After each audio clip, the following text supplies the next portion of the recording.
N'oubliez pas de vous abonner et activer la cloche de notification. Bonjour à tous. Aujourd'hui nous parlerons du diabète. Qu'est-ce que le diabète?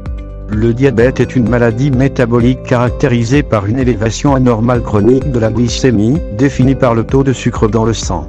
Cette augmentation de la glycémie est causée par un dysfonctionnement de la sécrétion ou de l'action de l'insuline, une hormone fabriquée par le pancréas. Elle peut provoquer à plus ou moins long terme des lésions de différents organes, comme les yeux, les reins, les nerfs et les vaisseaux sanguins. Près de 90% des diabétiques vivent pendant des années avec cette maladie sans le savoir, car le diabète ne provoque en général pas de manifestation au début de son évolution. Le diabète, ou diabète sucré même si le terme est un peu dépassé, est évoqué lorsque la glycémie à jeun est supérieure ou égale à 1,20 g/L. Qu'est-ce que le diabète de type 1?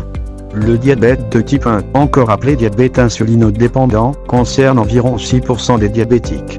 Au cours du diabète de type I, des cellules du pancréas sont détruites entraînant alors une diminution voire une absence totale de sécrétion d'insuline, le pancréas ne réussit plus à synthétiser suffisamment d'insuline.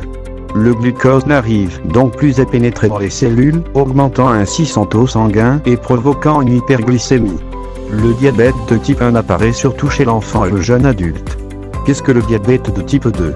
Le diabète de type 2 résulte d'une diminution des effets de l'insuline, on parle alors d'insulinorésistance.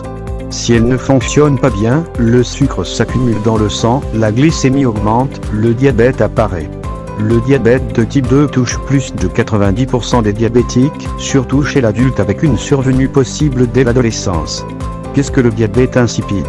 Contrairement au diabète de type 1 et 2 qui entraîne un taux de sucre sanguin trop élevé, le diabète insipide se caractérise par des urines trop importantes et une soif intense, y compris la nuit. Quels sont les symptômes du diabète? Diabète de type 1. Les symptômes du diabète de type 1 surviennent en général très brutalement. Apparaissent ainsi un besoin d'uriner fréquemment, une soif intense, une sensation de faim intense, une perte de poids, une fatigue intense ou des pertes de connaissance à répétition. Diabète de type 2. Le diabète de type 2 est une maladie qui reste très longtemps silencieuse, pouvant évoluer pendant des années sans provoquer aucune manifestation. La majorité des diabétiques de type 2 ne reçoivent aucune gêne pendant de nombreuses années. Le diabète de type 2 ne se voit pas. Aucun symptôme ne permet de repérer le diabète avant l'apparition des complications. La maladie évolue sournoisement. 50% des diabétiques diagnostiqués sont déjà au stade des complications.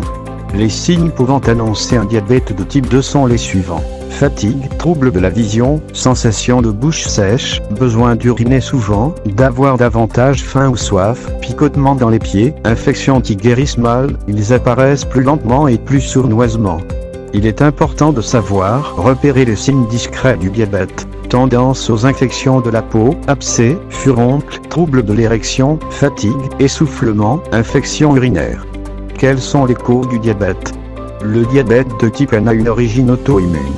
Le système immunitaire va détruire les îlots de l'engrane du pancréas en raison de facteurs génétiques ou d'une infection virale, rubéole par exemple. La physiopathologie du diabète de type 2 est caractérisée par une diminution de la sécrétion d'insuline entraînant une hyperglycémie. Néanmoins, il ne s'agit pas d'une pathologie auto-immune. Le diabète de type 2 est dû à un ensemble de gènes qui peuvent s'exprimer en fonction de facteurs environnementaux et alimentaires. Quels sont les facteurs de risque? Facteurs héréditaires, de l'hypertension artérielle, d'une alimentation trop riche en graisse et en sucre, de la sédentarité, de l'hypercholestérolémie, du tabagisme et des maladies cardiovasculaires, d'un surpoids avec un taux de taille élevé signifiant une surcharge abdominale. Tous ces facteurs entrent dans la définition du syndrome métabolique dont fait partie le diabète. Comment faire le diagnostic? Le diagnostic du diabète s'effectue le plus souvent lorsque les premières complications surviennent. Un délai moyen de 7 ans environ s'écoule entre le moment où une glycémie est anormalement élevée sans avoir été repérée et le diagnostic. Le diagnostic est simplement fait par une prise de sang montrant une hyperglycémie à plus de 1,20 g/L constatée à au moins 2 reprises. Le dosage sanguin de l'hémoglobine glycée est devenu le meilleur indice de surveillance du diabète et des traitements antidiabétiques. L'hémoglobine glycée ou BA1C évalue la glycémie moyenne des 3 à 4 mois précédant le bilan. Quelles sont les complications?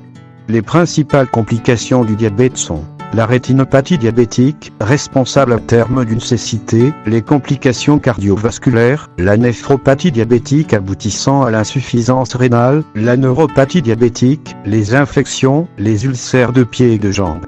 On peut aussi observer des complications aiguës comme le coma hypoglycémique ou acidocétosique. Quels sont les traitements du diabète ?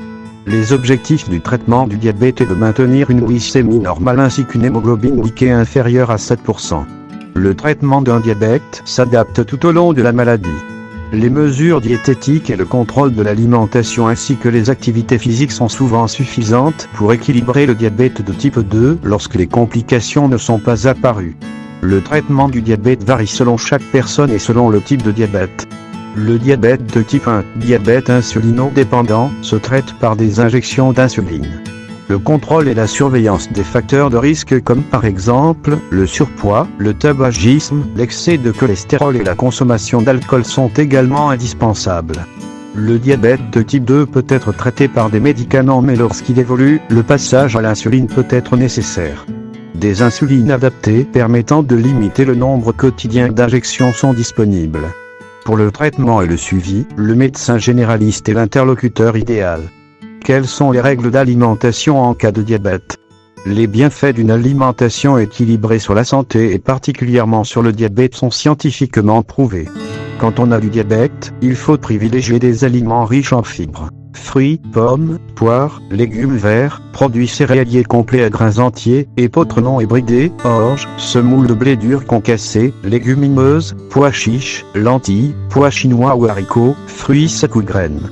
Assaisonnez vos plats avec de la matière graisse crue, source d'acides gras essentiels, huile de tournesol, colza, olives, noix, des herbes aromatiques fraîches ou des épices, cannelle, noix de muscade, ail.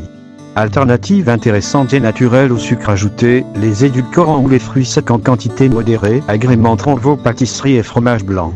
Comment prévenir le diabète ?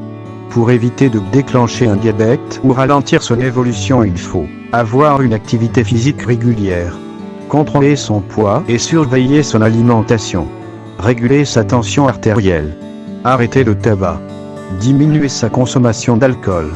Je vous remercie pour votre aimable écoute, bonne santé à tous et à toutes.